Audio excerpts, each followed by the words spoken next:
Hello, beautiful beings and seekers of the truth hidden in the metaphors of myths. Welcome to Ancient Awakening. I am Castalia, and this is Ancient Awakening with me, Castalia. I do work over on the Realm of Inspiration and at elfianrealm.com to help inspire the collective all in their ascension journey. I work to help heal and guide through my channeled readings and coaching sessions.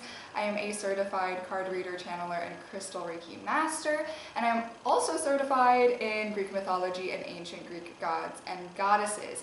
And so what better way to combine both of my passions than to uncover the spiritual metaphors hidden in the myths, and that's why I created this podcast. So the teachings and guidelines already are there before us. They are just hidden beneath the surface of the stories, full of tragedy, heartbreak, war, death, love, and more. The time for metaphors is done. So let's find clarity together through the transformative journey that is Ancient Awakening. So we are awakening thanks to the ancients. So last week was my first episode, and I learned a lot from the experience and can't wait to keep growing in future installments of this series. So this week's episode is the 12 labors of awakening, how Hercules' tasks mirror our Herculean task in our awakening journey. So a Herculean task is a saying when something is very difficult to overcome. So we have a very Herculean tasks in our awakening, healing, and ascension journey, and how by extension each labor mirrors the awakening of the 12 chakras as well. So the 12 chakras being, you have your root, sacral, solar plexus, heart chakra, throat chakra, third eye, crown, and then you have your earth star, your stellar star gateway / causal, your universal gateway, galactic gateway, and divine gateway would be the 12.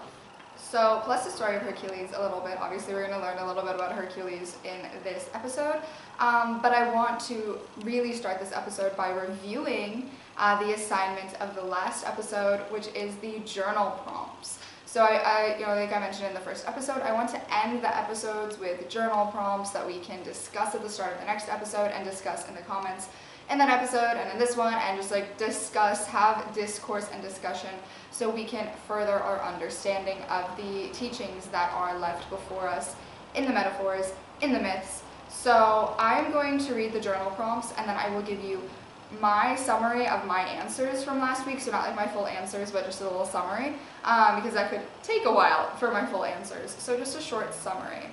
So the first prompt from last week, and last week was the repeating and breaking cycles within Greek mythology. So it was a little bit more all over the place. This episode is more tailored towards that one myth of Hercules' 12 labors, how he ended up having to do the 12 labors, and just the awakening journey in that sense. So it's a little bit less all over the place in regards to how many myths are going on. But yes, with breaking cycles, you got to find lots of different examples of that. And the patterns. So the first prompt was, what reoccurring patterns or curses do I notice in my family or personal history, and how have they affected me? So the summary of my answer to this prompt is, so this prompt mainly is a reflection of patterns and in my family. I did feel like I might have mentioned it just a little bit in last week's episode, and I'll be human enough to share. Patterns of wrath, pride, jealousy, paranoia, phobia, and judgment have all been things I've observed in my ancestry and family, and things that I know I must work on. And it's truly something more so on my paternal side than maternal side. So it affects my ability to allow support or trust people to be supportive in my life. Which, yeah, this is how it affects me, for sure. Which is a side effect of the paranoia cycle. Yep. Truly, I have gotten to the point that I have identified these things, and they used to control me way more than now.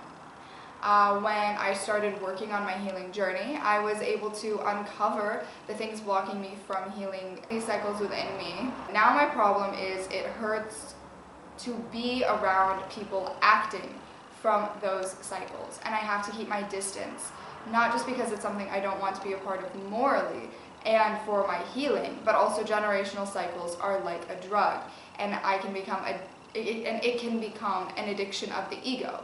So if I'm around people who allow those cycles to keep going unknowingly, I may start to repeat them, and that can cause a new cycle to begin, which is a struggle.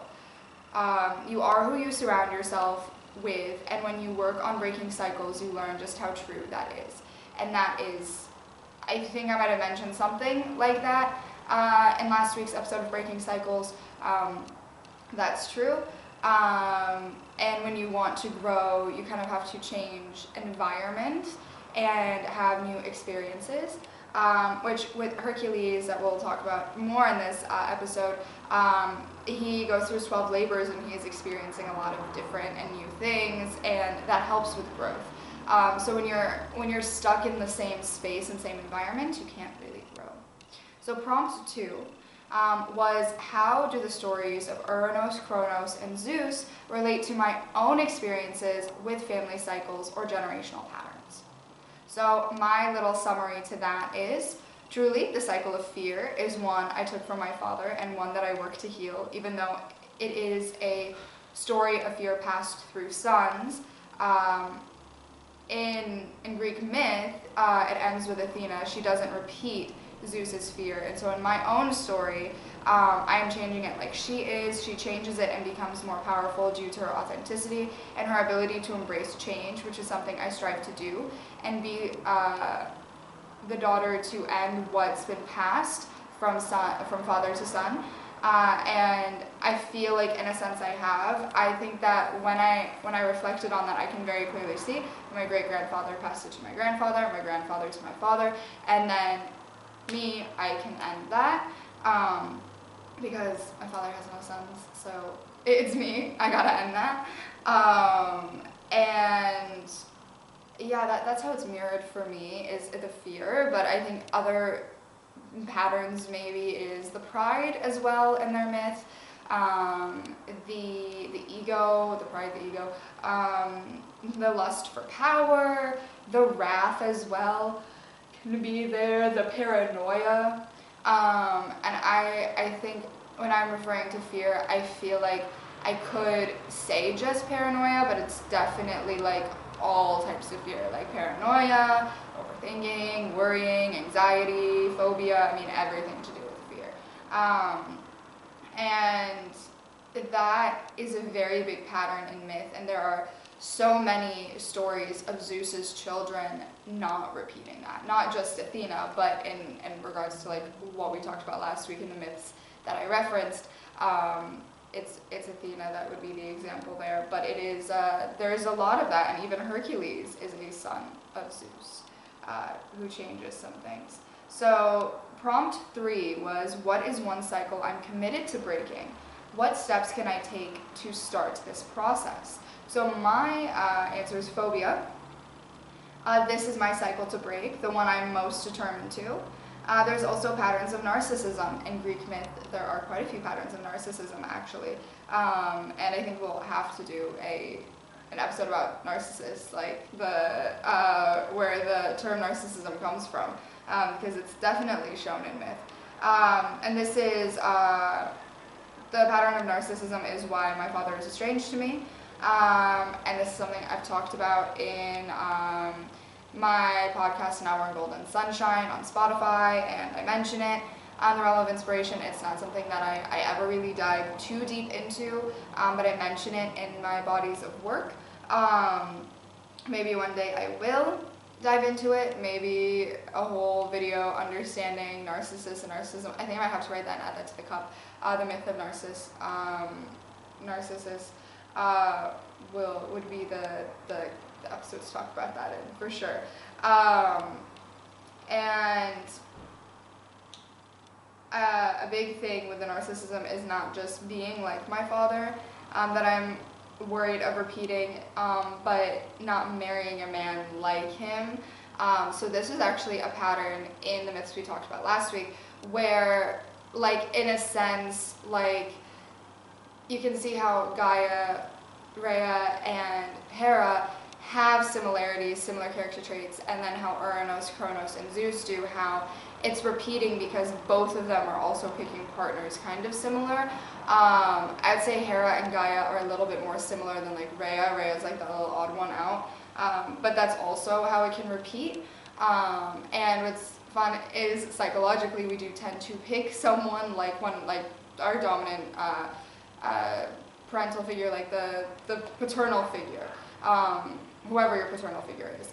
You would, who takes more of the role of the paternal figure, you would kind of pick someone psychologically who resembles that a little bit, so it's a little bit harder, or your mother figure, vice versa. Whichever is your dominant parental figure, you would pick someone psychologically that resembles them.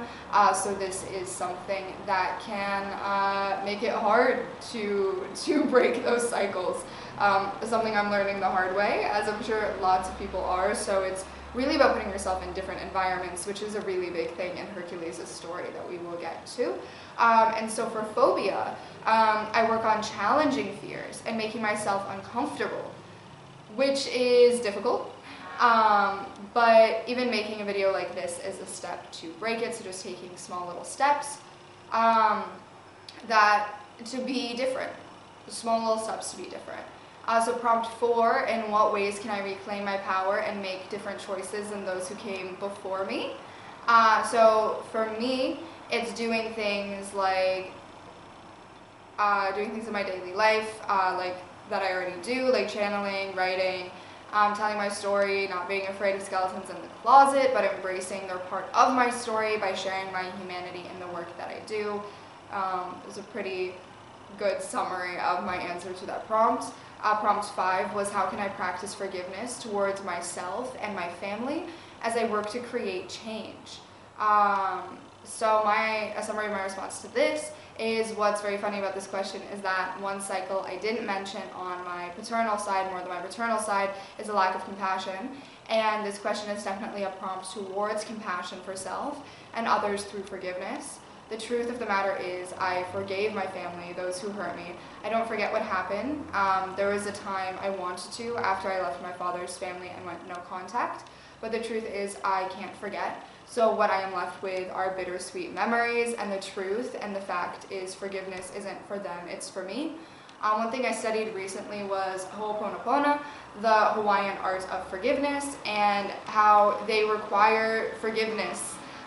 Even if someone murdered someone, they require forgiveness in this practice of forgiveness. To do it for yourself, you are not forgiving for them, but because if you hold unforgiveness within you, it will cause health complications, it will be stored in your body, it can reduce lifespan, reduce happiness.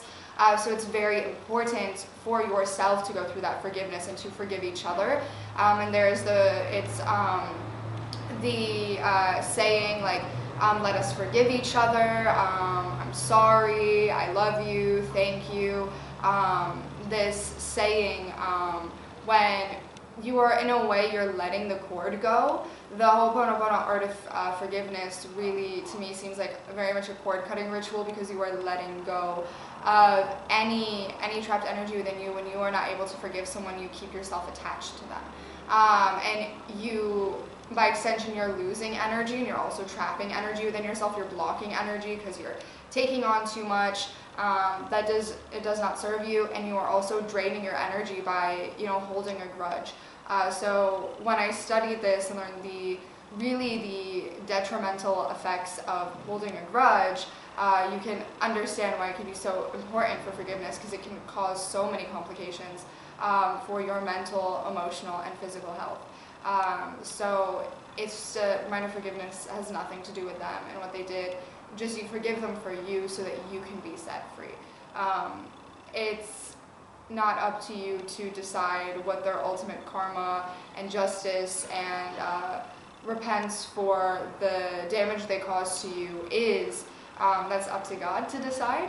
What's up to you is, are you going to allow yourself to get to their level by holding a grudge, or are you going to move forward and let go and set both of you free? Because when you forgive, you set yourself free, you also set them free as well, and offer room for them to forgive you. But someone else's forgiveness of you is not a requirement for you to forgive them, and you can also forgive yourself.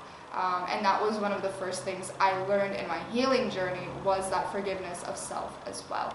So it's something that I have worked on throughout my healing journey for the last 5 years, and it is something that is very important, and really forgiving yourself is one of the most liberating things. And it's very funny, I have this written in my little summary of my response. My mother would tell me over and over again the importance of forgiving others and forgiving yourself, and I wouldn't listen. I didn't understand it until I did it, and I don't think you do understand it until you do it. It sets you free in a new way.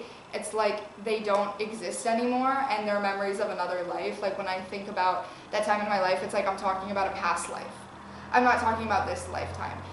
Because it doesn't exist in my reality anymore because I forgave it and let it go. But if I'm still, there were times where I thought I forgave it, but there was still part of me holding a grudge, and so it felt very real, very current, very much present in my reality. Once I fully let it go, it's like it doesn't exist. And that's the goal that we want to achieve. So prompt 6 was, what kind of legacy do I want to leave for future generations? How can I embody this vision today? So this is a tough question to answer, because part of me doesn't want to leave a legacy, just an impact.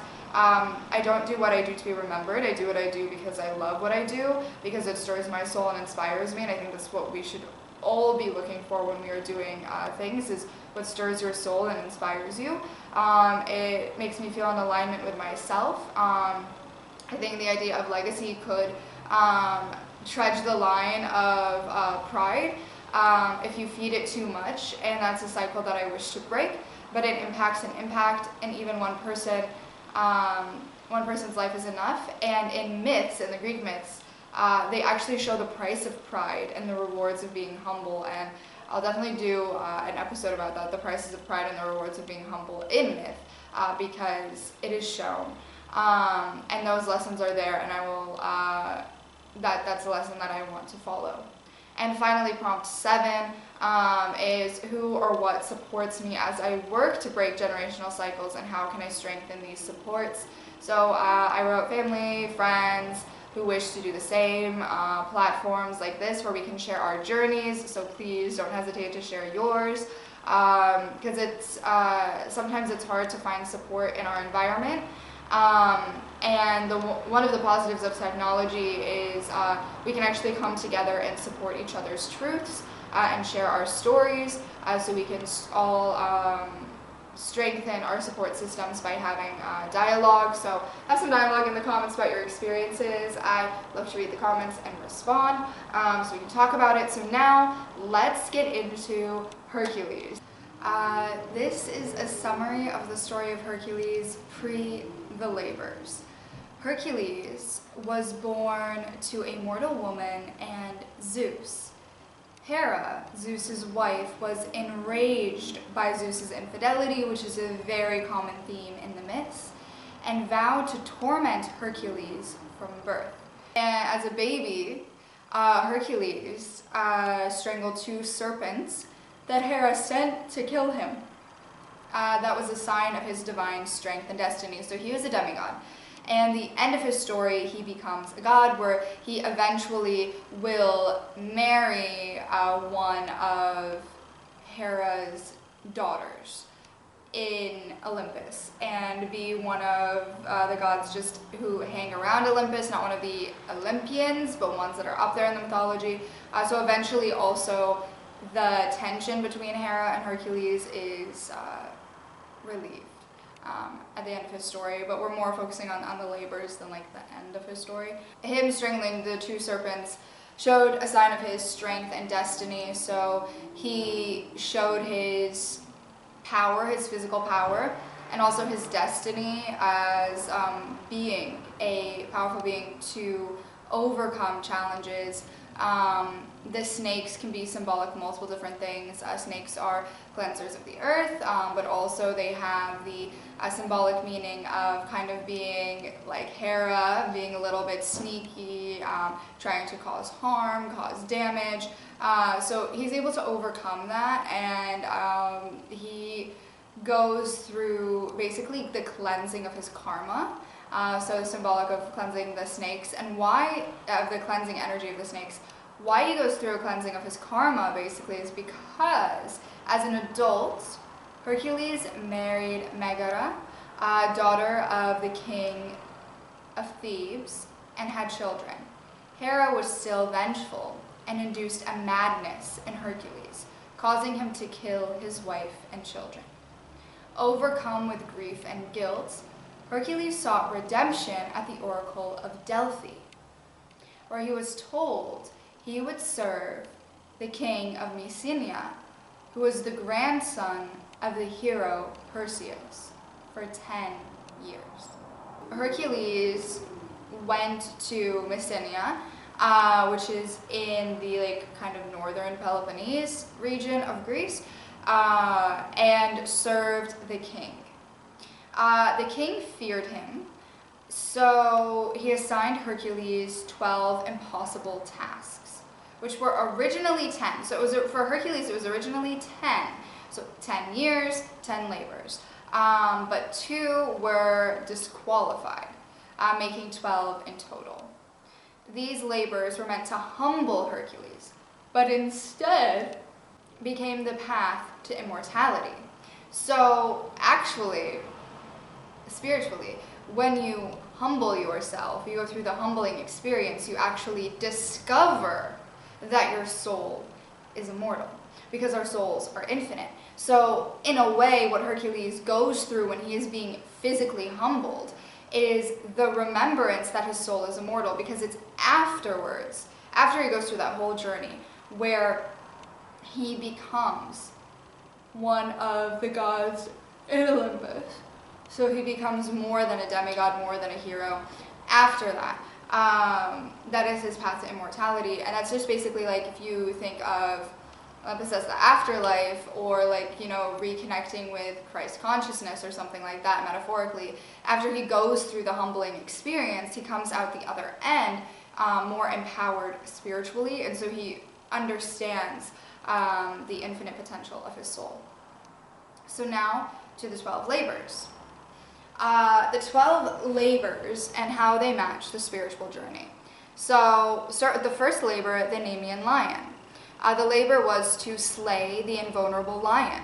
And this can be symbolic of confronting the ego and false identity. For the Hydra, slaying the Hydra, he had to slay the regenerating serpent, facing reoccurring emotional wounds or addictions. So these 2 things are 2 of some of the first steps you have to face is the ego, because it's what's going to prevent you from awakening. And you go through false identities, false versions of yourself. You go through the false identities of who you thought you were, who you think you were supposed to be. You go through the journey of discovering who you really are. And in doing so, you will face the things that you are healing. So your emotional wounds or addictions that limit you from being free to go with the flow of the universe. Addictions can be more than just like alcohol, drugs. It can also be caffeine, sugar. It could be social media, technology, gossip, anything that you feel like you can't live without. In the spiritual journey, you learn how to, it's basically like going of all ties, all burdens, all weights, and learning how to live without limitations. So he goes through that journey, and then he has to capture the sacred deer. So this is cultivating patience and reverence for divine timing, because he had to be very patient to catch the deer, get into that huntress energy, that hunter energy of, strategy and patience. And patience is a really big journey that you go through in your spiritual journey. to regain your spiritual strength, because the strength of the soul is the patience, is understanding that the way that we perceive time is very different than how time truly is, and trusting divine timing is a really big lesson of the spiritual journey. So then he has to capture the wild boar, and this is symbolic of taming primal instincts and anger. You reach anger, and anger for disillusionment of really that next phase is disillusionment of what you thought you knew, and there's kind of an anger for like everything going on, and that feeling of anger, it's a grieving process. And actually in your awakening journey, you go through the grieving process. So you go through the process of anger and learning to control anger and understand anger, and use that feeling of feeling injustice as a tool to assist you, as well as like primal instincts. We have our like the survival instincts, fight or flight, these sorts of things that can cause us to maybe react without thinking, or cause us to forget all the things we have learned. Typically, those instincts can result in, like for me, my survival instincts were heightened due to living in fear and paranoia, so my instincts were actually not correct. And I had to unlearn that. So unlearning that and learning to have more control and more discipline. Spirituality, growth, healing, the ascension journey, the awakening journey, it's a discipline that can be very difficult at times. But what Hercules was doing when he was trying to capture the wild boar is it's symbolic of that discipline. So then the stables was the next labor. So he had to clean a massive filth in one day. This can be symbolic of purging toxic beliefs and karmic residue. So in a way, he does go through a journey unknowingly, unbeknownst to the king of Mycenae, who thought that it would be to humble Hercules. He's actually doing these tasks and clearing karma, because he is doing good deeds in a way, like taming beasts, slaying monsters, cleaning stables. He's actually clearing his karma by doing good things to clear the bad things that he did. And actually the bad thing he did, he was not in control of himself. But he takes the very interesting thing is he takes accountability for it. He feels guilty for it, he takes accountability for it. Not acknowledging that he was, poisoned, basically. He had induced madness due to Hera, so he was not in his right mind. But he takes accountability, and that is a really, really important thing when it comes to clearing your karma, is taking accountability for your wrongs. And he does the labors. He isn't too arrogant not to. He knows that he did something wrong, and he is doing tasks to, in a way, become a hero. But it's not that is his full intention. He is doing them because he goes to the Oracle of Delphi and is asked, what can I do? How can I make it right? And she tells him to serve the king. And the king is giving him these tasks to humble him and make fun of him, but really he ends up giving him the tasks that he needs to clear his karma, which is beautiful. And so when he gets to the stables part, that symbolism of he is purging toxic beliefs and karmic residue, he is clearing out the clutter. He is doing a cleansing. And cleansings are so important in the spiritual journey, and it's something that I do like once a month. Detoxes, cleansings, cleansing the body systems. I do sound detoxes at times, clearing the mind, clearing the heart, clearing the body, clearing the soul, clearing your karmic balance, your akashic body, taking time to clear out the things that may be limiting your potential and your ability to manifest that which is for your highest good. Obviously, each of these tasks, there's so much more to the story there, but we do not have the time. I try to keep these episodes under an hour or around an hour, so not time to dive into the deep details of each labor, but maybe one day I'll do an episode about one of each labors and dive into it in more depth. I should add that to the cup, one for each labor, because the full story of each labor also has spiritual metaphors inside of it as well. So the next is to defeat the man-eating birds, silencing destructive thoughts and influences. So that kind of can go hand in hand with the stables. The the clearing out toxin, toxic beliefs, karmic residue, and silencing destructive thoughts. So that's also a detox. The destructive thoughts, this is when the ego starts to attack. There is maybe some overthinking, some obsessive thinking, some fears, some cycles coming up, some paranoia, something. And the influences of others, so also like outside influences. When you go through the spiritual journey, people are going to have a lot to say. They're going to have a lot to say, so they might come and attack you, because if they are at a different phase in their journey where they don't understand where you are coming from, or it scares them because it's something they don't know. I've had people in my life tell me, like, what you do scares me because I don't know what it is and I'm too scared to learn. And when people are too scared to have an open mind and grow, they might attack. And that is something you have to overcome. And that is honestly a really big obstacle. And so when I think of Hercules' labors, and when I look at these, I see that as a bigger obstacle. Obviously, it's a man-eating bird, so he's a man trying to defeat the man-eating birds, and that is a really big obstacle and a really big struggle. For, like, okay, if you think like the actual like myth itself, it's a very big struggle, but metaphorically, that would be the time in your spiritual journey where you are struggling with outside influences, because you go through and this happens every time I do a cleansing, I do an energy blocking of people who are draining my energy. I set energetic boundaries, I do protections, I do healings, I do cleanings, whatever it is, cleansings. And then something happens right after that to try and pull you back to before. Something happens, something to drop your energy, to drain your energy. The negative polarity sees your energy rising and it wants to pull you down. And this is where you have to keep fighting it and reasserting your boundaries, reasserting yourself until it learns that it has no control over you and eventually will, start to back down. After that is the Cretan bull.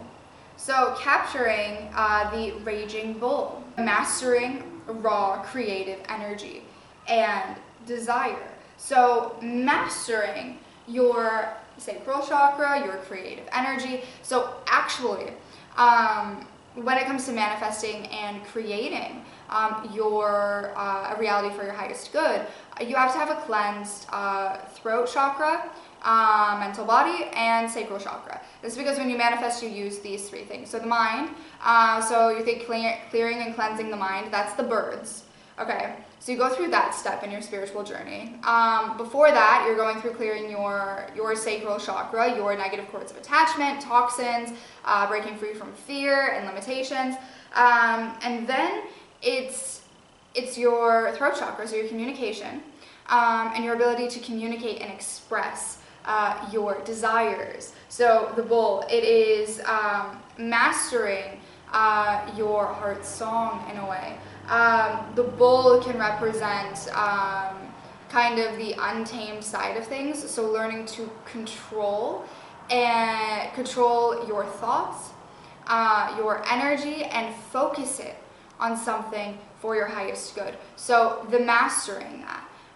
Instead of everything kind of being all over the place and you're not focusing on one thing, when you're trying to manifest, and it typically at this phase in the spiritual journey, you're trying to manifest. So when you're trying to do that, and I see this task of like learning to prepare yourself to be able to manifest and understand the different potentials that come with awakening, you have to be able to focus your energy on one thing at a time. That's present moment awareness as well. And recultivating creative energy in this day and age is very important. Back then, and this is what's very interesting about the metaphor that can be found, is that there is a metaphor of reconnecting to your divine femininity and creativity, but back then there was more creativity, there was more connection to divine femininity.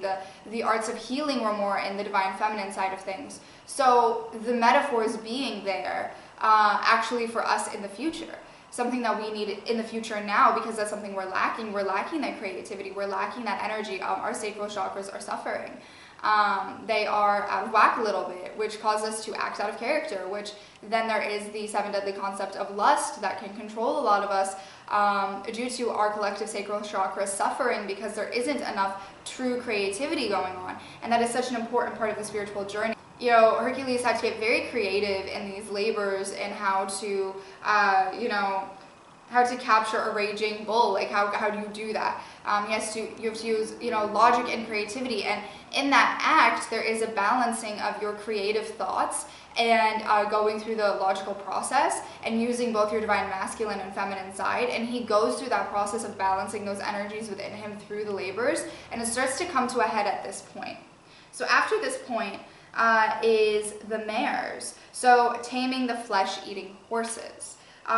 This can be symbolic of transmuting violent tendencies and trauma. There is the lesson of how to transmute energy, how to take old and stagnant and stuck energy, and also with the cleansing too, which it took me some time to learn it as well, to take the old stagnant and stuck energy and transmute the pain into power. So transmutation is very important.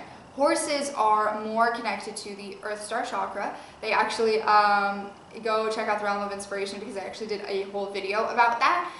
They're very much connected to the Earth Star chakra.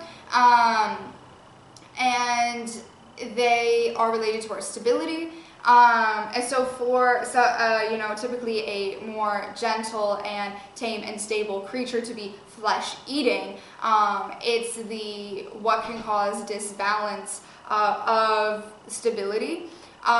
Typically what attacks our stability is things going on physically in our physical reality. So that's flesh eating is symbolic of the physical reality.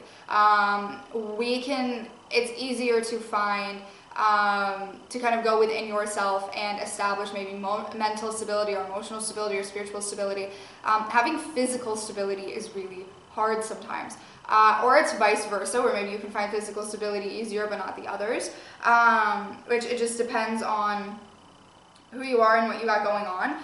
But it's more related to finding that physical stability when you go through your awakening journey. When you go through your awakening journey, there is that phase where you want to spend so much time out of body, because you have a disillusionment of the physical reality. We are here to live. We're here to be a soul within a body. So learning that and how to find that stability in that sense is what that labor represents in a way, is to kind of let go of anything that might be causing you to feel a little bit at unease, and really integrating as a soul in the physical, and learning to just be aware and have your heightened awareness in the physical reality, while still being in your power. The next labor, which is the girdle, retrieving the Amazon Queen's belt, which is integrating divine feminine power and balance more to your third eye chakra. This is getting more to your divine feminine energy, your highest self. So you got to go through that transmutation of energy process to connect to your highest self. Hercules has to go and retrieve a Amazon Queen's belt. The Amazon Queen's mythology, that's very like a high priestess energy, very much the symbolic representation of divine femininity and power, independent power. And Hercules having to balance that energy within him. Basically, our physical body can be more attributed to the divine masculine energy, and he was doing more physical body related tasks, more so, and our spiritual body is more related to our divine feminine nature, and that's why we have both natures within us, that balance. So the divine feminine of spirituality, intuition, healing, creativity, divine masculine of, you know, manifestation, creation, logic, structure. And so he's bringing that balance, and he's working for that balance. He did that with the flesh-eating horses, and then kind of paralleled to the belt as well. So transmuting energy, learning to have that tame, that balance within you, working to heal trauma blocks as well, and start to balance and rediscover your power. So after that is the cattle labor, so steal cattle from a triple boiled giant. This can represent overcoming fragmentation and reclaiming wholeness. So if you think of the cattle being representation of your fragmented soul pieces, and the triple boiled giant being like the negative polarity, or people in your life who have hurt you, or things you've had to overcome. Basically, if you think of it as a representation of all the places that your energy could be, and the cattle as your fragmented soul pieces, you go through a part of your spiritual journey where you are reclaiming missing pieces of your soul. After that is the apples labor, so the 11th labor, retrieve golden apples of immortality, so seeking divine wisdom and enlightenment. Apples can be symbolic of wisdom, if it's like, tree of knowledge, apples. Seeking divine wisdom and enlightenment is a huge part of the spiritual journey. When you get through like dark night of the soul, Hercules definitely has his dark night of the soul. If you think of before he even starts the labors, he's going through it.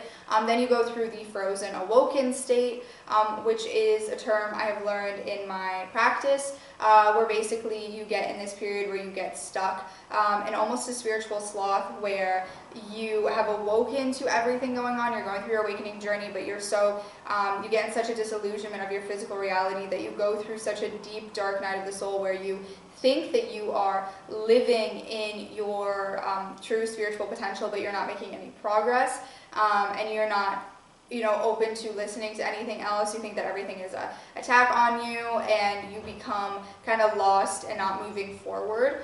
So you have to break free from that. That is a phase to break free from. Last labor, and I will do a full episode about this character in myth, is Cerberus. For the task of Cerberus is bringing back the three-headed dog from the underworld, symbolic of facing death, your shadow self, and going through rebirth. Your shadow self, shadow work, shadow self healing and integration, in a sense, is a very important part of the spiritual journey, because if you ignore your shadow, it's just going to keep haunting you. So it's better to heal it the first time. Overcoming the fear of death. A lot that I've learned about the symbolism of Cerberus is the human's fear of death.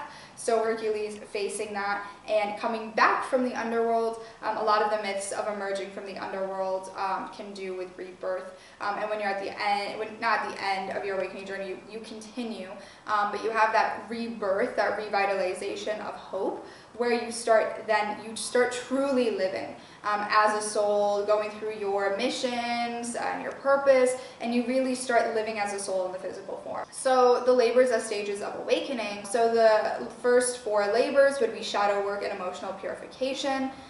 Labors 5 to 8 would be energetic cleansing and integration of divine masculine and feminine polarities. And labors 9 to 12 would be ascension, divine wisdom, and transcendence of duality. Hercules' labors in regards to the 12 chakra ascension path. When you go back to the labors, the lion can be representation of the root chakra, confronting primal fear and ego, and establishing spiritual strength. So that's the root chakra. The Idra can be healing emotional wounds and addictive cycles and reclaiming your creative flow, cutting cords of attachment. Literally, Hercules, if he keeps cutting and cutting and cutting the heads and it keeps growing back and growing back and growing back, that could not be more symbolic of cutting cords. That labor. So that's associated with the sacral chakra. The capturing of the sacred deer, learning restraint and humility, and aligning personal will with divine will. So that's associated to the solar plexus. He's discovering parts of his identity as well when he goes through the process of trying to capture something. Your creativity, your ideas, all of these things. The first 3 labors, he's learning a lot about himself. So taming rage with the boar and embracing compassion would be related to the heart chakra. So after that, then the cleaning the stable, so clearing karmic residue and false narratives. When you clear karmic residue, you also clear false narratives. So expression, truth, communication, throat chakra. He goes through that process. He is starting to uncover his truth through the process of clearing all of the gunk out in your spiritual journey. You awaken your throat chakra by removing the blocks that could prevent you from communicating. So then the birds, silencing mental noise, things that might block you, learning to sharpen your discernment and psychic clarities. That'd be the third eye. For the bull, mastering divine masculinity, the crown chakra, divine connection and unity. For the mares, this can be the transmuting of ancestral trauma and violence, anchoring soul purpose. So this is related to the Earth Star chakra. For the girdle, this is integrating the divine feminine energy and honoring your sacred sovereignty. This is related to what is known as the stellar star gateway or causal chakra, which is connection to your higher self. Starting to connect to your higher self. That process of connecting to the higher self is more in your divine feminine energy. And integrating that within the physical body is in your divine masculine energy. So then for the cattle, reclaiming fragments of the soul and embracing, your multi-dimensionality, so all that makes you who you are, and that is universal gateway, connection to cosmic truth and unity, reuniting yourself with the universe around you. Then the apples is the galactic gateway connection because it can be symbolic of the divine wisdom and activating your starseed memories and destiny by connecting to those fruits of knowledge. And in the galactic gateway, the chakra is also associated with your mission and your journey. And then lastly, Cerberus, facing death and rebirth. So this would be the divine gateway, which is source connection and enlightenment, merging with source. Death and rebirth. That is the final task that then results in him achieving immortality. So, in summary, Hercules' descent into madness is a symbolic of the dark night of the soul and the spiritual rupture that precedes awakening. Each labor becomes a rite of passage, unlocking a chakra and its corresponding spiritual lesson. The final labor, retrieving Cerberus from the underworld, is the ultimate confrontation with shadow and mortality, and the threshold to divine union.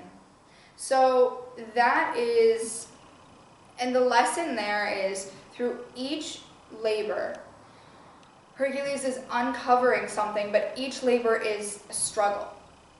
It's a struggle. Every step we go through, we are being challenged. The spiritual awakening journey is not easy, but it is rewarding in the end.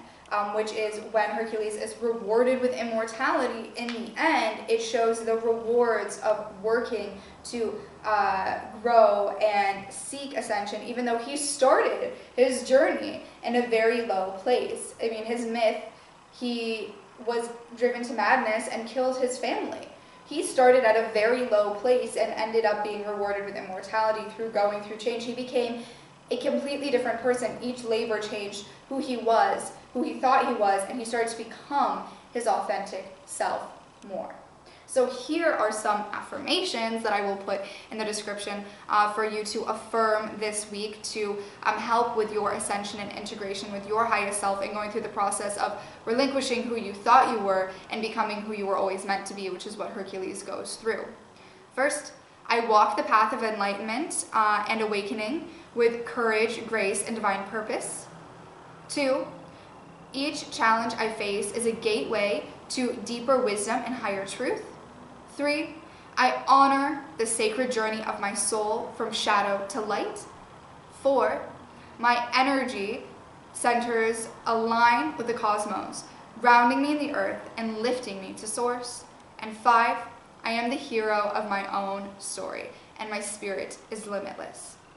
So now for the journal prompts.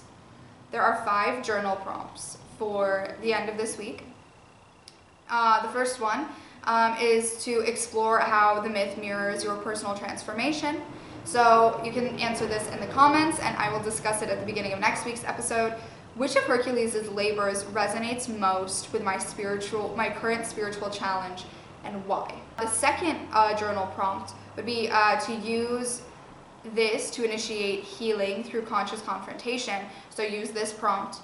What part of my shadow self have I been avoiding, and how can I begin to face it with courage? Hercules faced his labors head on with courage. How can you do so as well through your journey? The third one is about reflecting on inner harmony and sacred polarity. And this is, how do I embrace the balance between divine masculine and divine feminine energy within me? The fourth prompt is about honoring your resilience and growth, because Hercules shows that to achieve rebirth, you must go through periods of resilience. So what does spiritual strength mean to me, and how have I cultivated it through adversities that I have faced? And the final one is about creating your own mythical map of ascension. If I were to design my own 12 labors, what would they be and what would they teach me? So that being said, to wrap up the episode, I have my cup of options for next week. Let's see what next week's episode would be. We'll leave it up to the fates to decide.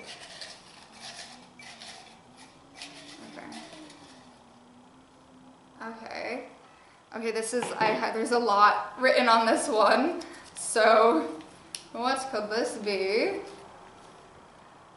What's your ascension journey's Achilles heel?